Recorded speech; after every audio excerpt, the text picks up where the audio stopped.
কেমন আছেন? আশা করি ভালো আছেন। তো দেখতে পাচ্ছেন এখানে ভুট্টা ক্ষেতগুলো কত বড় হয়ে গিয়েছে। তো কিছুদিন আগে আমি ভিডিও দিয়েছিলাম ভুট্টা ক্ষেতগুলোর, যে এগুলোর সাইজ ছোট ছিল, এখন সাইজ বড় হয়ে গেছে।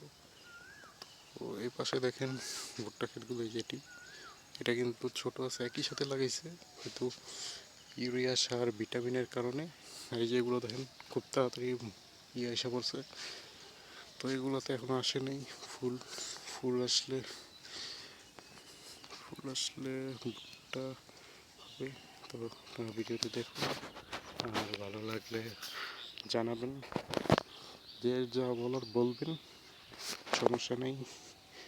ভালো লাগলেও বলবেন, খারাপ লাগলেও বলবেন, সেটা বড় কথা নয়, কারণ আপনারা যেটা বলবেন সেটা আমি বুঝবো, আর না বললে তো বুঝবো না যে কী ভিডিও দেওয়া পছন্দ করবেন আপনারা। তো এই পর্যন্ত সবাইকে ধন্যবাদ, সবাই ভিডিওটি দেখুন।